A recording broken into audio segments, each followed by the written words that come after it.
సంతోషం. ఇది కొంచెం తగ్గించుకుంటే పోయేదేమో కదా, కొంచెం హైట్ తగ్గిస్తే బాగుండేది. ఎత్తి చేసేసినట్టున్నారు. చీకటి అయితే ఇక్కడ ఉన్నాడు కదా, నాకే ఎత్తుగా ఉందంటే ఇంకా ఉన్న పొట్టిగా ఉన్న పాస్టర్ గారు వస్తే కొంచెం ఇంకా కష్టమే కదా. రైట్, మీరు బాగా అలసిపోయినట్టున్నారు. అమ్మా ఒక పాస్టర్ గారు అన్నారంట, అమ్మా నేను కూర్చుని బోధ చేస్తానంటే విశ్వాసులు అన్నారంట, మేము పడుకుని వింటాం అయ్యా అన్నారు. ఏమన్నారు, నేను అలసిపోయానమ్మా కూర్చొని చెప్తానంటే మేము పడుకుని వింటామన్నారు. ఒకసారి అన్నారంటే పాస్టర్ గారు, అమ్మ మరి ఇంత పొద్దుపోయింది నాకు ఇప్పుడు ఇచ్చారు, తెల్లవాళ్ళు చెప్తానమ్మా అనేదాకంటే చెప్పండి కానీ అయ్యా వెళ్ళేటప్పుడు లేపు వెళ్ళండి అన్నారు. అంటే వాళ్ళు ఏం చేస్తానన్నారు, మరి మీరు కూడా అదే స్థితిలో ఉన్నారా? ఎన్నిటి దాకా వాక్యం చెప్పమంటారు? నా వల్ల లేట్ అయిందా, మీరే లేట్గా సమకూడారా? విషయాలు చెప్పాలి. చెప్పండి, నేనేమన్నా లేట్గా వచ్చానంటారా? అయితే అయి ఉంటుందేమో కదా. పాస్టర్ గారు మీరు బయలుదేరండి, ఇంటికి బయలుదేరి వస్తారంటే ఇంకా ముందే బయలుదేరాం కానీ కొంచెం దారిలో ట్రాఫిక్ కొంచెం అయింది, తిరిగి రావడానికి టైం పట్టింది. అమ్మ మరి పగలంతా పనికి వెళ్ళామయ్యా అన్నోడు చెప్తాండి. ఓ ఏం పనికి వెళ్ళాలా? ఓ కరువు పనికి వెళ్ళాలా, బయట పనికి వెళ్ళాలా? మరి ఎందుకు లేట్గా ఎందుకు సమకూడారు? ఆన్లైన్ ప్రేరా చెప్పాలి. మీరు మాట్లాడితేనే కదా, రిప్లై ఉంటేనే కదా సప్లై ఉంటుంది. అవునా? జనరేటర్లో ఆయిల్ పోస్తేనే కదా కరెంట్ వస్తుంది. చెప్పాలి, మరి మీరు త్వరగా చెప్పాలి. ఎంతసేపు వరకు వింటారు? నా ఇష్టమా? నా ఇష్టానికి మీ శరీరం పనిచేస్తా? ఓ పని చేయండి. నా ఇష్టం ఏంటంటే మీరు అందరూ ఓకేనా పిల్లవాళ్ళు ప్రార్థన చేయండి. మరి నా ఇష్టం అన్నారు, చేస్తారు? చేయలేదు కదా. మనకు ఒక శరీరం ఉంది ఉందా, అది మనకి ఒక కుటుంబం ఉంది. మళ్ళా మనం బాధ్యత కలిగిన మనుషులము. ఉదయం కొన్ని పనులు తప్పకుండా చేయాలి. సరే, మనందరి విషయం అట్లాంటి పెడతారు. చిన్ని పిల్లలు పాపం వాళ్ళు మరి నిద్ర మానుకుని చక్కగా కూర్చున్నారు. వాళ్ళకి నిద్ర వచ్చేస్తుంది కదా, వస్తుందా రాదా? తప్పకుండా వస్తుంది. కనుక మనం తగినంత దేవుని వాక్యాన్ని వినడం మంచిది. మళ్ళీ ఇంకా రెండోది ఏంటంటే మనకు ఉదయకాలం అందరికి సేవకుల మీటింగ్ ఉంది, పండగ ఉంది, ఇక్కడ భోజనాలు కూడా అంట కదా. మళ్ళీ మీరు అంతా పనులు చేయాలి కదా, చేయాలా? కనుక మరి మీరు ఎంతసేపు వింటారో చక్కగా నమ్మకంగా చెప్పండి. అరగంట అంటే అరగంట చెప్తారు, గంట అంటే గంట చెప్తారు. గంట అనే వాళ్ళందరూ చేయొద్దండి. అమ్మ బుద్ధిమంతుడు తన కుడి చేయి ఆడించినాడు, మరి కుడి చేయొద్దండి మీరు. ఓపిక ఓకే. ఎందుకని గంట వింటాను అన్నారంటే కొత్త అయింది కదా, ఎట్ట చెబుతాడో చూద్దాంలే అన్నట్టు ఉన్నారు కదా. అది కొత్త ఒక వింతగా ఉంటుందంట, పాత ఒక రోతగా ఉంటుంది. కొత్త ఒక వింతగా ఉంటుంది, పాత ఎట్లా ఉంటుంది, రోతగా ఉంటుంది. అవునా? అది కనుక మనం అట్లా ఉండకూడదు. యెహోవా కొరకు ఎదురు చూసేవారు నూతన బలం పొందుతారు. కనుక మనం తప్పకుండా ప్రతిరోజు దేవా మాతో మాట్లాడు, మమ్మల్ని అభిషేకించు, నూతన శక్తినివ్వు, నూతన బలమునివ్వు, నూతన ఆత్మనివ్వమని దేవుని సన్నిధానంలో మనం అడగాలని ప్రభు పేర మనం చేస్తున్నాం. ఆమేన్. అది మరి రేపు పగటి కాలం బాప్తిసాలు ఉన్నాయని అన్నారు. రేపే ఓకేనా? చాలా సంతోషం. ప్రేమానందం పాస్టర్ గారు అని బట్టి నేను చాలా స్తుతిస్తున్నాను. మరి నేను తనకు తెలుసు, ఆయా సందర్భాల్లో నన్ను చూశారు, చాలా గౌరవంగా ఉంటారు. ఇంకా వాళ్ళ తమ్ముడు గారు అంటే మోక్షానందం గారు అయితే ఎంతప్పుడు తెలుసు, ఎంత చాలా చిన్నపిల్లడు తెలుసుగా బాబంతా. లేదా ఇంకొంచెం వెంట్రప్రగడ అనేటువంటి ప్రాంతంలో సుందరరావయ్య గారి చేతి కింద పెరిగాడు. ఆయనతో పాటు ఇంకో కొంతమంది పాలని, తర్వాత ఎలీషా అని, ఇంకా కొంతమంది రమేష్ అని, వీళ్ళందరూ కూడా సమకాలిక.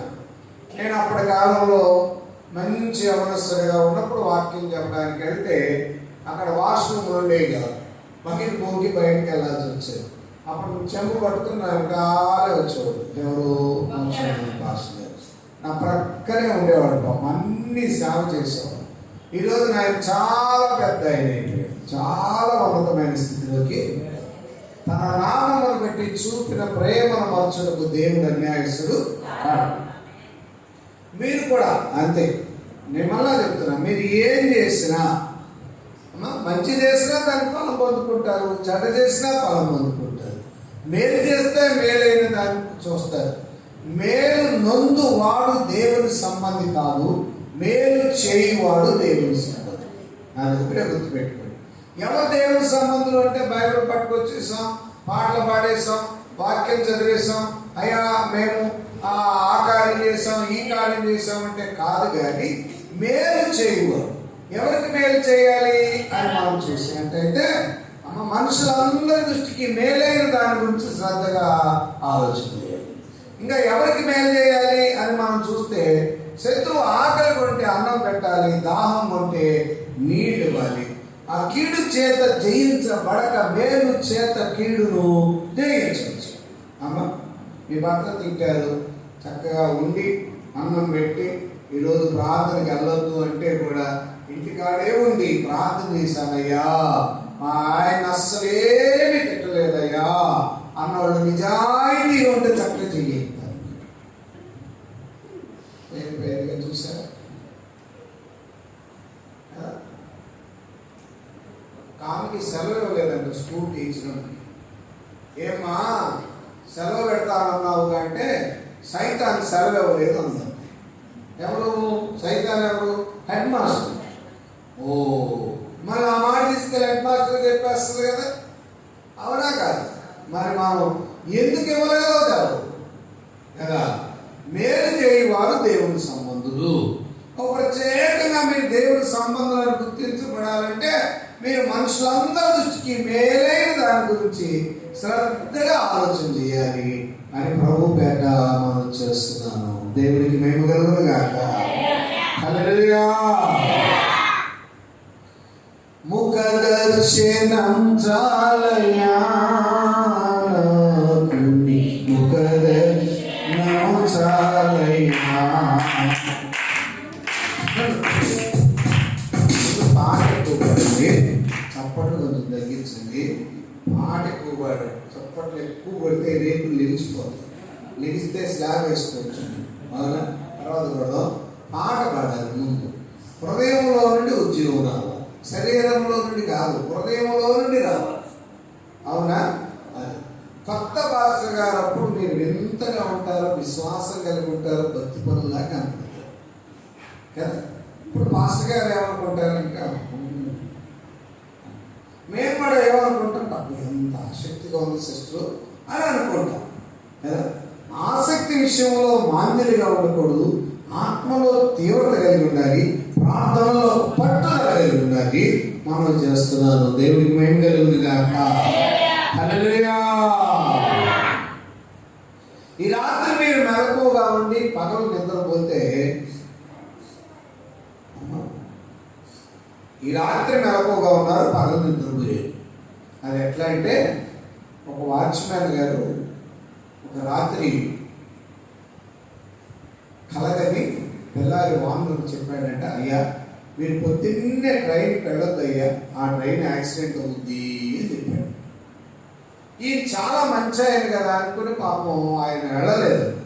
వెళ్ళకపోయేటప్పటికి అట్లాగే ఆయన చెప్పినట్టే ట్రైన్ యాక్సిడెంట్. ఈ ప్రాణం బాగుంది, చచ్చిపోలేదు, బతికాడు. వెంటనే ఆయన పిలిచి, బాబు ఎంత మేలు చేసావు నాకు, నీకేం బహుమానం కావాలి అన్నాడు. అప్పుడు ఆయన అన్నాడు, ఏమొద్దయ్యా మీరు బాగున్నారు అదే చాలయ్యా అంటే, లేదు లేదని మంచి బహుమానం ఇచ్చి ఉద్యోగంలో నుండి తీసేశాడు. ఎందుకు తీసాడమ్మా? ఎందుకు తీసేశాడు? మంచిగా చేశాడు కదా. జాగ్రత్తగా చెప్పాలి, ఆలోచించండి. ఆయన వాచ్మ్యాన్ పనిచేయ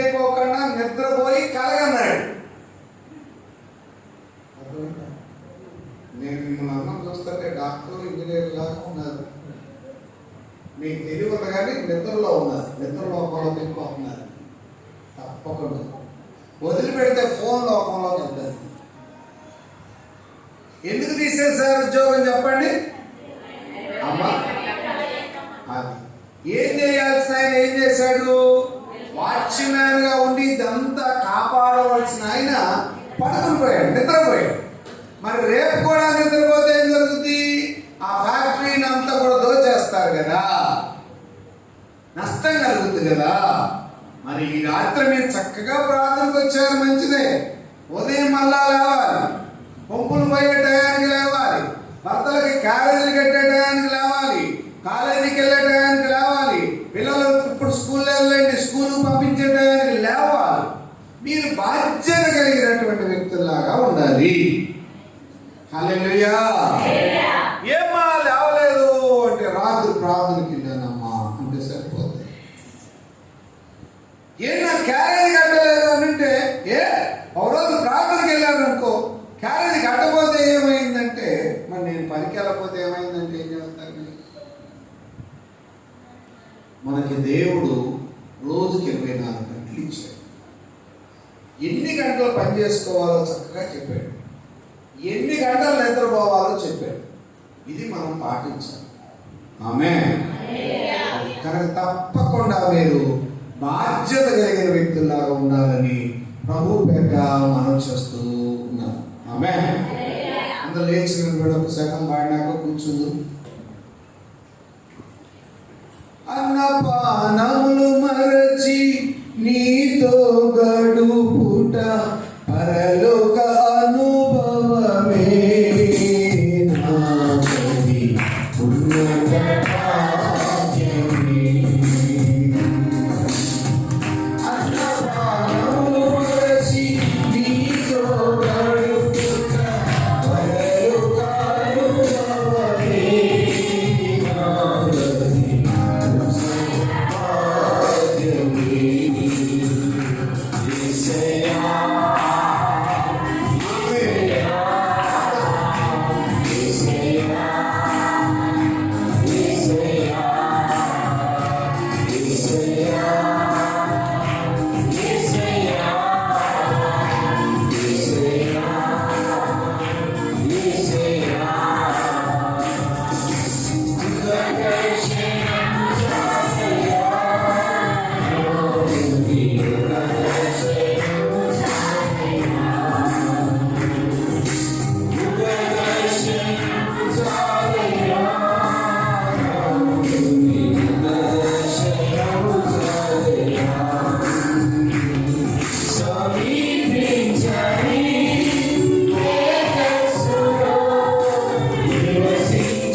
నాది. మీ స్వరూప దర్శనంతో మా ఆశలు తీర్చుకోవడానికి సహాయించండి. బిడ్డల ప్రభువా, ఈ రాత్రి కాలంలో మీ సన్నిధానంలో గడపడానికి, వాక్యం ద్వారా బలపడటానికి, హృదయాలు మార్చుకుంటానికి, ఆ మారిన హృదయాలతో నువ్వు వారు సంతోషంగా ఉండటానికి, మీ నాయన మిమ్మల్ని కూడా సంతోషపెట్టే బిడ్డలుగా ఉండటానికి, తమ కుటుంబాలకి సమాజానికి దీవెనకరమైన వ్యక్తులుగా ఉండడానికి సహాయించండి. భూమి మీద భక్తులే శ్రేష్ఠుడు, వారు నాకు కేవలం ఇష్టలని ఉంది. నాయనా నీకే స్తోత్రం చెల్లిస్తున్నా. ఇష్టలైన బిడ్డలుగా ఉండడానికి సహాయం చేయండి. మీ మహిమతో నింపండి. అవసరమైన బిడ్డలు కూడా దర్శించండి. చిన్నారి బిడ్డలు ఉన్నారు, వారు కూడా తగినంత విశ్రాంతిని కలగజేయండి. అయ్యా భర్తలు రాలేదు ప్రభువా, వారిని కూడా నడిపించండి ప్రభువా, వారు కూడా దర్శించండి ప్రభువా. ఇక్కడ జరుగుతున్న పరిచర్యలను మీరు దీవించండి. మీ దాసుల ప్రయాసానికి రెట్టింపు దీవెన కలగజేసి మహిమతో నింపండి. నాయన దాసులు ఆయన భార్య బిడ్డలు కూడా వర్ధలు చేయండి. తిరిగి నాయన ఈ రాత్రి వల్ల మేము చీకొండు వెళ్ళి ఈ రాత్రి రెస్ట్ తీసుకుని ఉదయకాలం అక్కడ వాక్యం చెప్పి వెళ్ళడానికి సహాయం చేయండి. యేసునామమున అడుగుచున్నాము తండ్రి, ఆమేన్. ఆమేన్. కూర్చోండి. మంచిది. ఇప్పటికి నన్ను చూశారు కనుక అంతేగా అమ్మయ్య సరిపోయింది అన్నట్టున్నారా? దేవుని వాక్యాన్ని వినగలిగే స్థితిలో ఉన్నారా? ఒకసారి మీరు చక్కగా శ్రద్ధగా ఆలోచించాలని మనం చేస్తున్నాం. ఇందులో ఉపవాస కూడిక అన్నట్లుగా కూడా విన్నాను. ఉన్నారా? ఉపవాసం ఉన్నారా అమ్మా? ఉపవాస కూడిక అనే పేరైనా ఉపవాసం ఉన్నారా? రైట్. ఉపవాసం అంటే అర్థం ఏంటి? అయ్యో, ఉపవాసం అంటే ఉపవాసం ఉన్నాం అన్నారు కదా. ఉపవాసం అనగా అర్థం ఏమిటి? అన్నం మానేయడం, అంతేగా? చెప్పాలి. ఎంతమంది ఉన్నారు? ఇప్పుడు ఎత్తరే కదా ఉన్నారని అడిగితే మనం చెప్పాల్సి వస్తాయన్నది. ఇంకెత్తరా? ఉన్నవాళ్ళు నిజంగా ఉన్నాం అన్నోడు ఎత్తండి. ఉన్నామన్నారు. ఎవరో ఉంటే మీరు ఉన్నట్ట కాదుగా. ఒక ఇద్దరు ముగ్గురున్నారు చెప్తారు, చెయ్యారు. ఓ, అంత 16 సంవత్సరాలలో ఉన్నట్టున్నారు. మీరు అంతా ఏం చేస్తారు? బాగా తింటారా? తినేసి నెక్స్ట్ ఏం చేస్తారు? పడుకుంటారా? టీటీపీ అంటారు. తింటం తిరగటం టీటీపీ. మీ అబ్బాయి ఏం చేస్తున్నాడంటే టీటీపీ అన్నారు.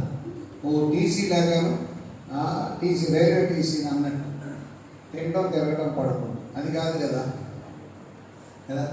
మీరు ఎంత తింటే అంత పని చేయాలి. ఎంత తింటే అంత పని చేయాలి. మీ క్యాలరీస్ అన్నీ ఖర్చు అవ్వాలి. అప్పుడు మీరు ఇంకా ఆరోగ్యంగా ఉంటారు.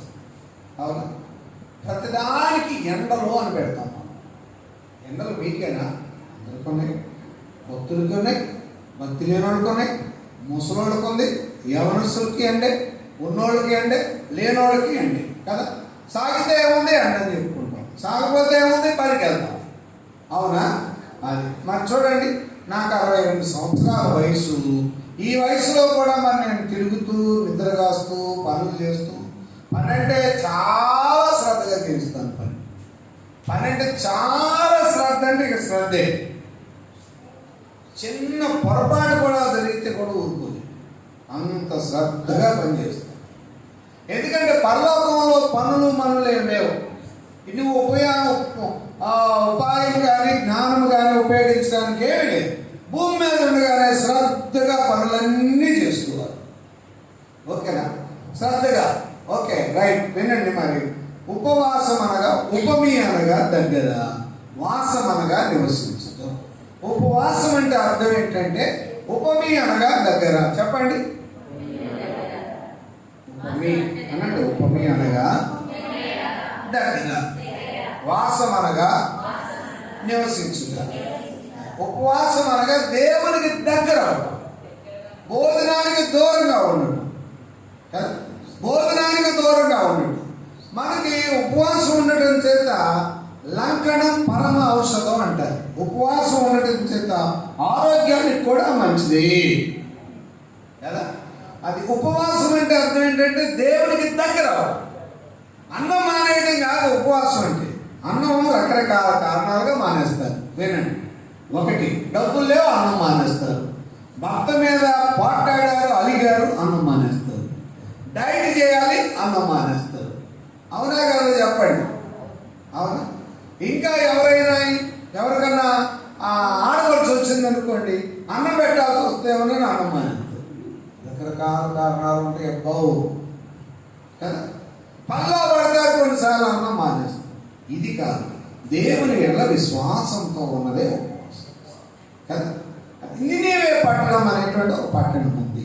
ఆ పట్టణంలో ఉన్న ప్రజలందరూ కూడా ఉపవాసం ఉన్నారు, గోరి పట్ట కట్టుకున్నారు, దేవుని సన్నిధానంలో వాళ్ళు ప్రార్థన చేసినట్టుగా మనం చూస్తూ ఉన్నాం. క్రీస్తుకు పూర్వము 760వ సంవత్సరంలో ఈ యొక్క యోనా గ్రంథాన్ని రాసినట్లుగా మనం చూస్తున్నాము. మరి నినివే నుండి నినివే పట్టణంలోకి వెళ్ళమని చెప్పినప్పుడు నినివే పట్టణాన్ని వదిలిపెట్టేసి తర్షీష్కి వెళ్ళాడు. తర్షీష్ అనేటువంటి పట్టణం ఇప్పుడు మనం చూసినట్లయితే ఇప్పటి కాలంలో స్పెయిన్ దేశం అంటారనమాట. సో ఇందులో మనం చూసినట్లయితే నినివే పట్టణాన్ని నిమ్రోదు కాలంలో కట్టబడినట్లుగా మనం చూస్తూ ఉంటాం. ఇందులో చూడండి, యోనా గ్రంథము మరి 762వ నెంబర్ పేజీ మనం చూసినట్లయితే ఈ నినివే అష్షూరు వారికి ప్రధాన నగరంగా అనగా ముఖ్య పట్టణముగా మనం చూస్తూ ఉంటాము. ఈ నినివే ఆ రోజుల్లో ప్రపంచంలోకెల్లా గొప్ప నగరం ఏదంటే నినివే పట్టణము. నినివే పట్టణం యొక్క ప్రజల దుస్థితి పరిస్థితులు ఎలా ఉన్నాయి? అది పట్టణమే, సదుపాయాలు ఉన్నాయి, సౌకర్యాలు ఉన్నాయి, రాజులు ఉన్నారు, ప్రధానులు ఉన్నారు, అధిపతులు ఉన్నారు, మంచి భోజనం కూడా ఉంది. అయితే ఈ నినివే పట్టణపు ప్రజల యొక్క పరిస్థితి దుస్థితి ఎట్లా ఉంది? ఇప్పుడు మనం చూడాల్సిందల్లా ఏంటంటే దేవుని ఉద్దేశము పట్టణాలు మార్పు చెందాలి, పల్లెలు మార్పు చెందాలి, కుటుంబాలు మారాలి, బిడ్డలు మారాలి. సమస్య అంతా పిల్లలతో కానీ లోకంలో ఉన్న వ్యక్తులతో కానీ మనం చూసినట్లయితే చదువుకున్న వారు సైతము, అందగాళ్ళు ఆరోగ్యవంతులు యవనస్తులు సైతము వారి నడవడికను బట్టి పట్టణాలు పాడైపోతున్నాయి, కుటుంబాల్లో దుఃఖం ఉంటుంది, ప్రతి తల్లిదండ్రి కూడా ఏడుస్తున్నారు. భక్తుల కుటుంబాలు మొదలుకొని భక్తి లేని కుటుంబాల వరకు. ఆమేన్. పిల్లలను గురించిన సమస్య, ప్రజలను గురించిన సమస్య, ఈ నినివే పట్టణపు ప్రజల యొక్క పరిస్థితి ఏమిటి? దీని మీద దేవుడు ఆయన వెంటనే ఉగ్రతను పంపించాడంటే ఉగ్రతను పంపించలేదు, కానీ వారి మీద కనికరం చూపాలి, కరుణ చూపాలి అన్న ఉద్దేశంతోనే.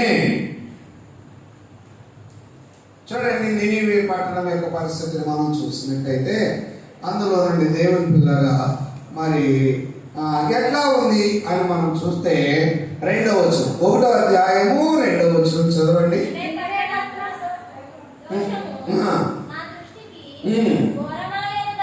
ఘోరమాయను గనుక నీవు లేచి పోయి ఆ దుర్గతి కలుగునని ప్రకటించుము అని ఎవరితో చెప్తున్నాడు? దేవుడు యోనాతో చెప్తున్నాడు.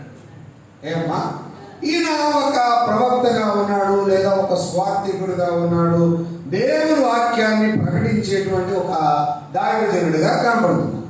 నువ్వు వెళ్ళు, ఆ పట్టణానికి వెళ్ళు. దేవుని పిల్లగా ఆ పట్టణాన్ని గురించి ఆయనకి ఆశ ఆసక్తి ఉన్నా లేకపోయినా దేవుడు ఆ పట్టణం యొక్క పరిస్థితి అంతా చూశాడు. దానిలో ఎంతమంది ఉన్నారు? కుడి ఎడమలు ఎడగని 1,40,000 మంది ప్రజలు ఉన్నట్టుగా మనం చూస్తున్నాం. చూడండి,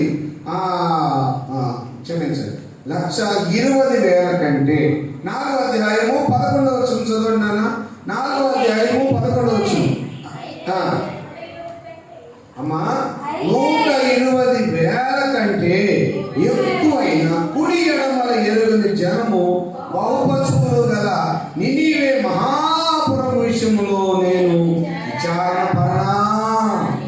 ఆయన బాధంతా ఏమిటి? ఎవరి బాధ? అమ్మా చెప్పాలి, ఎవరి బాధ చెప్పండి, ఏదో ఒకటి చెప్పండి. ఆడ మగ కదా, ఆడ కాకపోతే మగ కాకపోతే ఆడ, ఏదో ఒకటి చెప్పండి. ఎవరికి ఇంత బాధ? అమ్మా, ఎవరికి ఇంత సంతోషం? మీ చర్చిలో ఒక ఆయన కలెక్ట్ అయ్యారు అనుకో, ఎవరికి సంతోషం? ఆ కుటుంబానికి సంతోషం, మీ చర్చ్ వాళ్ళకి సంతోషం, మీకున్నటువంటి వెలవడంలో ఉన్నటువంటి ప్రజలందరికీ కూడా సంతోషం. ఇప్పుడు దేవుడు చాలా బాగుంది. కుడి ఎడమలు ఎరగనటువంటి 1,20,000 మంది కంటే మించినటువంటి ప్రజలు ఈ పట్టణంలో ఉన్నారు. వీళ్ళంతా నాశనం అయిపోకూడదు, నశించిపోకూడదు. నశించిన దాన్ని వెతికి రక్షించడానికే యేసయ్య వచ్చాడు. హల్లెలూయా. మీరు అనుకుంటున్నారు మేము బాగున్నాం, మేము రక్షించబడ్డాం, మా పిల్లలు రక్షించబడ్డారు, ఇదో నా భర్త రక్షించబడ్డాడు, లేకపోతే కొంతమంది రక్షించబడ్డ వాళ్ళు ఉన్నారు, సరిపోతుంది మనకి కదా. ఇప్పుడు ఈయన ఎక్కడికి వెళ్ళడానికి ఇష్టపడుతున్నాడు అంటే ఆ నినివే పట్టణానికి వెళ్ళాలన్న ఆశ అయితే లేదు. ఏప్రిల్ నెల 3వ తారీఖున నేను మా అమ్మమ్మ గారి ఊరు వెళ్ళాను. హిందువులు అయినప్పటికీ బంధువులు కనుక వాళ్ళ పాప పెళ్లికి ఆయన పిలిచాడు. మామయ్య గారు మీరు రావాలి, 1000 మంది వచ్చిన దానికన్నా మీరు రావటం నాకు సంతోషము అన్నాడు. సరే, పెళ్లికి ముందన్నా వెళ్ళటం, తర్వాత వెళ్ళటం, బంధువులు కనుక చనిపోయిన వాళ్ళ ఇంటికైనా తప్పకుండా వెళ్ళాలి. అట్లాగే నేను వెళ్ళాను. వెళ్ళి చూసినప్పుడు అది అమ్మమ్మ గారి ఊరు. చాలా సంవత్సరాల క్రితం నేను ఆ ఊరిలో దగ్గరగా బందర్లో పుట్టి ఆ ఊరిలో పెరిగాను. అమ్మమ్మ గారి ఇంటి దగ్గర పెరిగాను. అవన్నీ జ్ఞాపకానికి వచ్చినాయి. మా అమ్మమ్మ గారి ఊరికి నేను ఏం చేశాను, ఏదో ఒకటి చేయాలి కదా అనేటువంటి ఒక ఆలోచనతో నేను ఉన్నాను. ఆ ఆలోచన చొప్పున ప్రార్థన చేసుకున్నాను. అక్కడ ఒక 2 రోజులు మెడికల్ క్యాంప్ పెట్టాలి, 2 రోజులు సభ పెట్టాలి, బంధువులైన వాళ్ళందరిలో కూడా విధవరాలుగా ఉన్న వారందరికీ చీరలు పెట్టాలి, 2 రోజులు భోజనం పెట్టాలి అని ఒక ఆలోచన సంకల్పం కలిగి ఉన్నాను. మంచి ఆలోచన కలిగి ఉన్నాను అంతే. దానికి కావలసిన సహాయము సహకారం అంతా దేవుడు ఒకరి తర్వాత ఒకరి నుండి దేవుడు ఇస్తూనే వచ్చాడు. దాదాపు 1,50,000 ఖర్చు పెట్టాడు. ఎక్కడికైనా వెళ్తే మీటింగ్కి వెళ్తే భోజనం పెడతారు, ఏసీ గది కూడా ఉంటే ఇస్తారు కదా. వెళ్ళేటప్పుడు కొంచెం గొప్ప కాను కూడా వచ్చి ఈ పట్టణం గురించి ఎందుకు ఎంత బాధ అనిపించింది, ఎందుకో చాలా దుఃఖం అనిపించింది, బాధ అనిపించింది. కారణం ఏంటంటే అమ్మమ్మ గారు ఆస్తి అంతా నాకు పాడు చేశారు. ఈయన ఇంటికి పెద్దలుడుగా ఉంటే చాలు అని సంతోషించారు. కానీ ఈయనకు పెళ్లి చేస్తే కన్నా పిల్లనిచ్చే వాళ్ళ పిల్లల్ని కాళ్ళు కట్టి కాలంలో అవుతాం మంచిదని మా తాతగారు అనుకున్నారు. మా నాన్నగారు తాగుడు, పేకాట, రౌడీజు, మనిషి అందగాడి, ఆరోగ్యవంతుడి, చక్కని బొమ్మ లాంటి మా అమ్మగారిని మా నాన్నగారికి ఇచ్చిపెట్టి ఏ రోజున సుఖం లేదు. మా నాన్నగారు చనిపోయిన తర్వాత అప్పటికి 25 ఏళ్ళు పెళ్ళి, చచ్చిపోయిన తర్వాత 25 ఏళ్ళు మంది. ఆ టైంలో చనిపోయినాక అమ్మ పెట్టులో నుండి ఒక పట్టు చెక్క తీస్తే పొట్లిపోయింది. అంటే 25 సంవత్సరాల్లో ఈ రోజున భర్తతో సంతోషంగా అవన్నీ జ్ఞాపకానికి వచ్చాయి. అమ్మమ్మ వాళ్ళ ఆస్తులు కూడా నాన్నగారు కొంత కార్లు కొని పాడు చేశారు. ఇంటికి పెద్దలుడని వాళ్ళు గౌరవించారు. ఇంత కష్టం కలగజేశారు కనుక అమ్మమ్మ గారి ఊరికి నేను స్వార్థను అందించాను. ఒక ఆలోచన కలిగి ఉన్నాను. మనం కూడా ఇప్పుడు ఏ పరిస్థితులు అయితే మనము ఆ పట్టణానికి వెళ్తాం, ఏ పరిస్థితులు అయితే అమ్మమ్మ వాళ్ళ ఇంటికి వెళ్తాం, ఏ పరిస్థితులు అయితే నాయనమ్మ వాళ్ళ ఇంటికి వెళ్తాం, ఏ పరిస్థితులు అయితే అత్తోళ్ళ ఇంటికాడు ఉంటాం, ఏ పరిస్థితులు అయితే పుట్టింటికాడు ఉంటాం, దేవుడికి చాలా బాగుంది, చాలా బాగుంది. యోనానే పంపించాడు.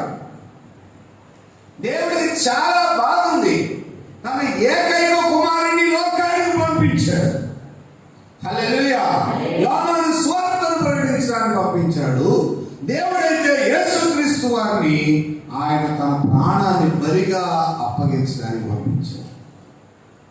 హల్లెలూయా, హల్లెలూయా. నీకు ఏమనిపించాలి? పాస్టర్ గారి గ్రామానికి ఎందుకు వచ్చారు? ఆయన దేవుడు పాస్టర్ ఎందుకు వచ్చారు? మీకేమనిపిస్తుంది? చర్చి కట్టుకోవడానికి వచ్చారు కదా. ఇక్కడ మేమందరం ఇచ్చే డబ్బులు కానుకలు తీసుకుని బతకడానికి వచ్చారు. అందుకైతే వచ్చారా?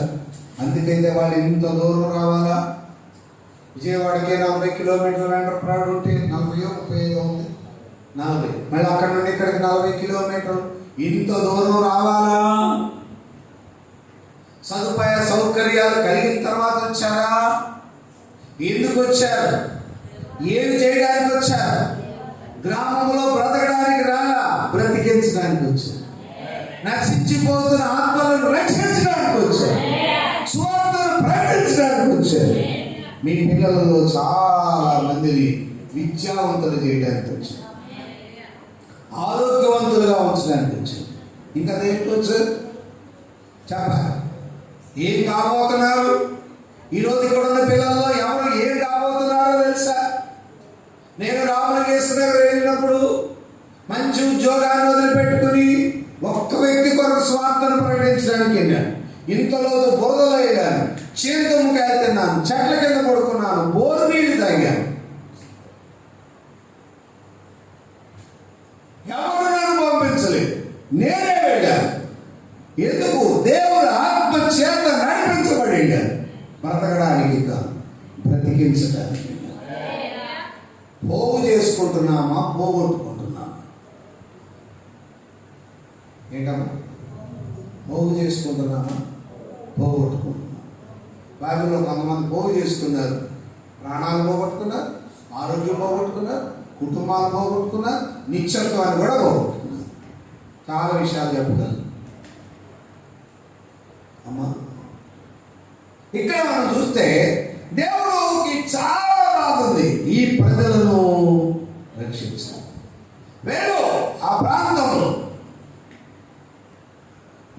ఎక్కువ మంది మారు మనసు ఎంతమంది పొందారు బైబిల్లో అని మనం చూస్తే, పాత నిబంధనలో నినివే పట్టణపు ప్రజలే ఎక్కువ మంది మారు మనసు పొందారు. హల్లెలూయా. ఒకరోజు నేను 144 మంది బాప్టిస్ట్ వచ్చారు. కొనదల క్యాంపస్ 144 మంది. వెండ్రప్రగడలో 28 మందికి బాప్టిస్ట్ వచ్చారు. మొగలో 22 మందికి బాప్టిస్ట్ వచ్చారు. దాదాపుగా ఇప్పటికి 2000 మందికి బాప్టిస్ట్ వచ్చారు. ఇంజనీర్లకు ఇచ్చారు, 9 మంది డాక్టర్లకు ఇచ్చారు. వాళ్ళకేం లోటు? చదువుకున్నారు, హాస్పిటల్, డాక్టర్లు, కోటీశ్వరులు, విద్యావంతులు కదా.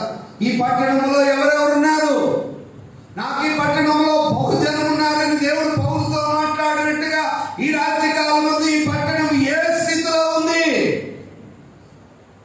ఎల్లడ ప్రజలందరూ ఏం కోరుకుంటారు?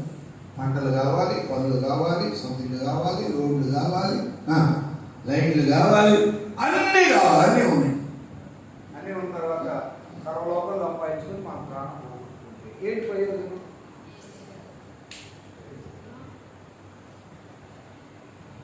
ఏమిటి ప్రయోజనం?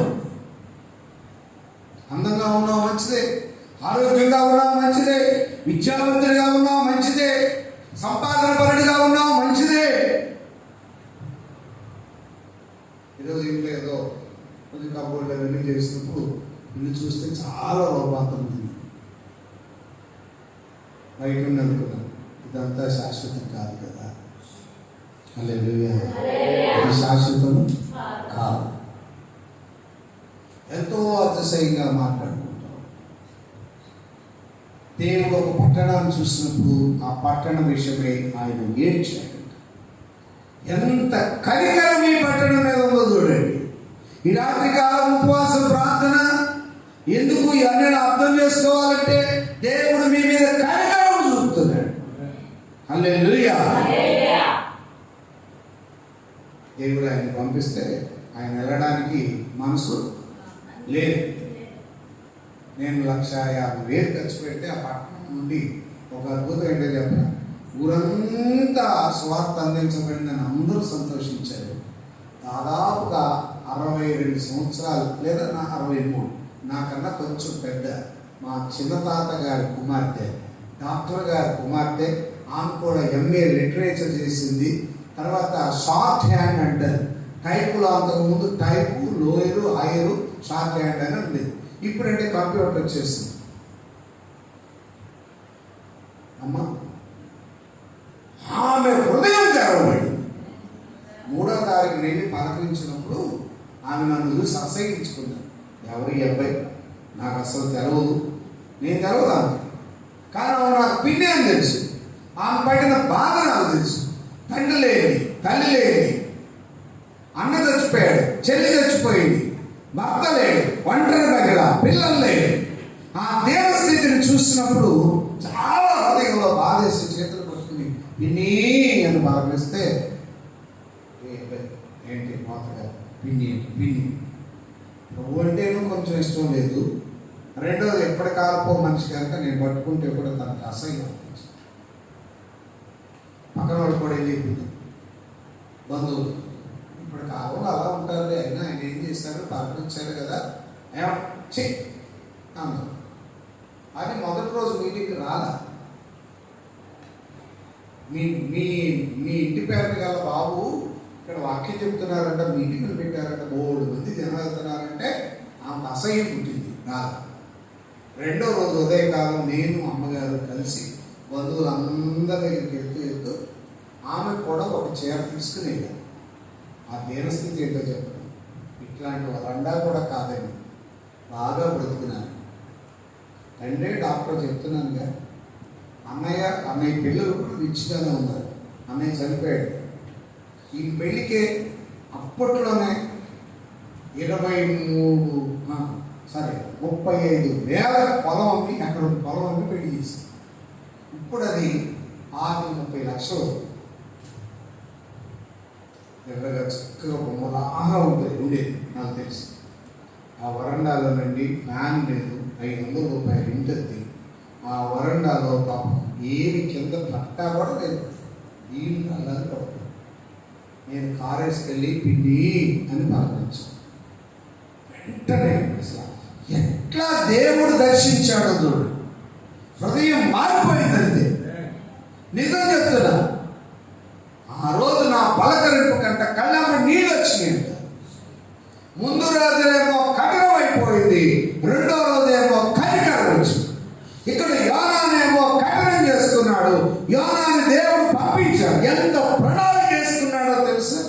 నిన్ను రక్షించడానికి దేవుడు ఎంత ప్రణాళిక వేసుకున్నాడు. హల్లెలూయా.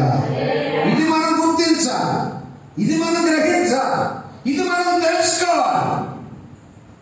ఎవరిని వదిలిపెట్టాడు దేవుడు. కళ్ళకు నీళ్ళు గచ్చేసింది. నన్ను పిన్ని అని పలకరించే వారు ఎవరున్నారు? ఈ ఊళ్ళోకి నేను వచ్చినప్పుడు ఇల్లే నాకు ఇవ్వలేదు, ఎందుకు వచ్చావు అన్నాడు. చిన్న ఇల్లు నాకు దొరకలేదు, నా ఇంటికి కారు వేసుకుని నేను రక్త సంబంధిని నా ఇంటికి వచ్చాడు కదా అని వెంటనే స్నానం చేసి ఎవరిని పట్టించుకోకుండా ప్రార్థన చేసి ఆ రాత్రికాల వాక్యం అంతా ఎత్తుతాను అంతే. ఇప్పుడు వచ్చండి యేసు ప్రభువు నమ్ముకుని అసలు 4 రోజులు అవ్వలేదండి. గుడికి వెళ్ళడం మొదలుపెట్టింది, బైబిల్ తెలుసుకుంటుంది. మన ఫంక్షన్ వస్తే 4,400 తీసుకెళ్ళి పాస్టర్ గారి దర్శనం పంపించేసి. ఇంకా అద్భుతం ఏంటి చెప్పడం, ఒకసారి ఉద్యోగం చేసినప్పుడంట వాళ్ళ దగ్గర అడ్వాన్స్ తీసుకుందంట 1,500. ఆ 1,500 కూడా ఇచ్చేయి నాన్న అని నాకు ఫోన్పే చేయించి డాక్టర్ రమేష్ గారిని విజయవాడ హాస్పిటల్. ఇంకా తన హృదయం ఏమంతా తెరవబడిందో చెప్పడం. నా పెళ్ళికి మా అన్నయ్య గారు 20,000 ఖర్చు పెట్టారు కనుక నేను దాచుకున్న డబ్బంతా తీసుకెళ్ళి అయిపోయి కోటేశ్వరాలు గారు 500. ఇప్పుడు నువ్వేం కావాలో తెలుసా? మారు మనసు పొందాలి, రూపాంతరం పొందాలి, మనస్సు మారాలి, పశ్చాత్తాపడాలి. దేవుడు ఉద్దేశం అది. హల్లెలూయా. ఒక్క ప్రకటనకి, యోనా ఒక్క ప్రకటనకి నినివే పట్టణపు ప్రజలు ఎన్ని దినముల ప్రయాణం ఉంది? 3 దినముల ప్రయాణం. చూడండి 3వ అధ్యాయంలో నుండి మనం చూసినట్టయితే 3వ వచనం చదువు. 3వ అధ్యాయం 3.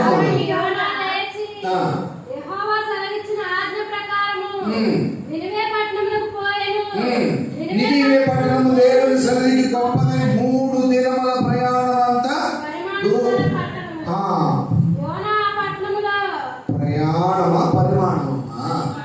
ప్రయాణమంతా పరిమాణము గల పట్టణం. ఓకే, యోనా పట్టణములో ఒక దిన ప్రయాణమంత దూరము సంచరించి ఇక 40 దినములకు ఒక వ్యవధించారు. దినాలు. నీకు 4 సంవత్సరాలు అయింది, 40 సంవత్సరాలు అయింది. గుడికి వస్తుంది, మేలు పొందుకుంటుంది, స్వస్థత పొందుతుంది, ఉద్యోగంలో దేవుడు దీవించాడు, అప్పులలో దీవించాడు, కుటుంబంలో మేలు చేశాడు. ఇంకా ఎన్నాళ్ళు మార్పు చెందకోకుండా ఉంటావు? ఎన్నాళ్ళు యేసుకు హృదయం ఇవ్వకోకుండా ఉంటావు? ఎన్నాళ్ళు నిత్యత్వాన్ని గురించిన నిరీక్షణ లేకోకుండా, విశ్వాసం లేకోకుండా ఉంటావు? ఎందుకు వస్తున్నావు దేవుని దగ్గరికి? పిల్లల కొరకు వచ్చావా? గర్భఫలం కొరకే వచ్చావా? ఉద్యోగం కొరకే వచ్చావా? వివాహం కొరకే వచ్చావా? ఇళ్ళు, భూములు, ఆస్తులు సంపాదించుకుంటానికి వచ్చావా? కోర్టు సమస్యలు పోవాలనే వచ్చావా? భార్యాభర్తల మధ్య అసమాధానం తొలగిపోవాలని వచ్చావా? మంచిదే. ఈ ప్రకటన ఏమిటి? ఈ ప్రకటన ఏమిటి? అది ఎవరికి సంబంధించింది? ఆమేన్. ఎవరికి సంబంధించింది? ఎంతమందికి సంబంధించిందో చెప్పనా? ఆ పట్టణంలో 1,20,000 మంది ప్రజలు మార్పు లేని వ్యక్తుల్లాగా ఉన్నారు. మార్పు లేని వ్యక్తుల్లాగా ఉన్నారు. ఇప్పుడు ఏం కోరుకోవాలి? ఒక్కరోజు ప్రకటన చేశాడు అంతే. ఇంకా ఎన్ని రోజులు చేయాలి? అయ్యో, 3 దినముల ప్రయాణం అంత దూరం అన్నది కదా. ఒక్కరోజే వెళ్ళాడు, చెప్పాడు అంతే. ఇంకా 2 రోజులు ఉంది తిరగాల్సింది. మరి ఎవరు వెళ్ళారు? ఈ 2 రోజులు ఎవరు వెళ్ళారు? మీరే వెళ్ళారు. ఎన్నో ప్రజలు ఉన్నారుగా. ఒక్కరోజు ఒక్క ప్రయాణంలో కొంతమంది ప్రజలు మార్పు చెందారు కదా. వాళ్ళందరూ ఏం చెప్పారు? అయ్యో, ఇంకా 40 రోజులకి మన పట్టణంలోనికి ఉగ్రత రాబోతుంది. అప్పుడు చూద్దాంలే అమ్మా, 40 రోజుల తర్వాత చూద్దాంలే అమ్మా. ఎట్లా ఉన్నారో చెప్పనా? నోవహు ఓడలో ప్రవేశించు దినం వరకు జనులు తినుచు, త్రాగుచు, ఆడుతూ, పాడుతూ, పిండికిచ్చుకుంటూ, నారు నాటుకుంటూ, ఇల్లు కట్టుకుంటూ ఆ రోజు రాత్రి వరకు తింటాను. నా పేరు రామాంజనేయుడు. చెప్పండి. మీరు వెళ్ళే మూమెంట్లో ఉన్నారు కానీ ఏం చెప్పలేకపోతుంది. నా పేరేంటమ్మా? ఇప్పుడు రఫాయేలు కాదు, యేసుప్రభు నాకు తెలవు. నేను హిందువులు, కాపులు, యేసుప్రభు అంటే అసహ్యం, బైబిల్ దించేసినాడు, పాస్టర్లను దూషించినాడు, దేవుడు అంటే అస్సలు ఇష్టం ఉండేది కాదు. కానీ చిన్నప్పటి నుండి ఒక ఆశ ఉండేది. మనుషులందరూ చచ్చిపోతారుగా అమ్మా. ఎంత వయసు? ఆ పిల్లలంత వయసు. కొంచెం పెద్ద గర్భిస్తే వచ్చేవాళ్ళు పాస్టర్. ఆ దేవస్థితి చూస్తే నాకు పాపం నిద్రావస్థలో ఉన్నారు, అలసిపోయారు. అమ్మా అట్టేం లేదా? నీకు లేకపోతే అందరికి లేనట్టేనా? ఆమె కాస్తుంది కనుక మనందరికీ ఉన్నట్టే, అంతేనా కదా అక్క? తెలియదు. 6 రమ్మని వచ్చేవాడిని. ఏం చెప్తున్నాను? ఎక్కడాగాని చెప్పాలి. ఇప్పుడు నన్ను పాస్ గారు ఎక్కడున్నారు అయ్యారు అన్నాడు కదా. ఇప్పుడు నేను ఎక్కడ ఆగాను చెప్పండి, చెప్పండి అన్నారు. చెప్పిందంతా కూడా మర్చిపోయాము. నా పేరు మా అమ్మగారిని అడిగాను. చిన్న వయసులో, ఆ బాబు కన్నా చిన్న వయసు. అమ్మ, మనుషులందరూ చచ్చిపోతారు కదా. చచ్చిపోతారు. మరణమును చూడక బ్రతికే నరుడు ఎవరన్నా ఉన్నారా? చెప్పండి. ఎవరు లేదు. మీ ఊళ్ళో ఎవరు ఉంటే చెప్పండి. దేవుడు నాకు దాదాపు ఒక 10 కోట్ల రూపాయలు ఆస్తి ఇచ్చాడు. అదంతా ఇచ్చేస్తాను మీకు. ఒక డాక్టర్ గారు 6 కోట్ల రూపాయల మందులు ఇచ్చారు. మీరు ఎక్కడన్నా వస్తే చూడండి. కస్తూర్బాయిపేట పుష్ప హోటల్ సెంటర్ దగ్గర స్మైల్ డెంటల్ హాస్పిటల్ అని ఉంటుంది. దాని పక్కనే ఉంటుంది చర్చ్. అదే 6 కోట్ల రూపాయల మందులు. 100 రూపాయలు ఇస్తామంటేనే ఆడపిల్లలు చేసుకునే రోజుల్లో అంత మందిరం అసలు ఇస్తారా? ఎవరన్నా మాకు ఇస్తారంటే మాకు ఎందుకని? వాళ్ళకి అమ్మారు, మేము కావు. వాళ్ళకి అమ్మారు, మేము మాకెందుకు ఇస్తారు? దేవుడే అమ్మతో మాట్లాడారు. దేవుడికి మాట్లాడారు. బ్రతిమలాడింది 2 సార్లు నా దగ్గరకు వచ్చి, వద్దమ్మా తిన్నగా కారేసుకున్నాను. సమయంలో దగ్గరికి వచ్చేసి దేవుడు నాకు ఆ అబ్బాయికి ఇది ఇమ్మని చెప్తున్నాడు. అవును. మరి నాకిమ్మని ఆమెతో 6 కోట్ల రూపాయల మందిరాన్ని గురించి మాట్లాడు. మీకు నాకిమ్మని రాత్రి ఏమైనా మాట్లాడితే ఇస్తారా? దేవుడు మాట్లాడుతుందా?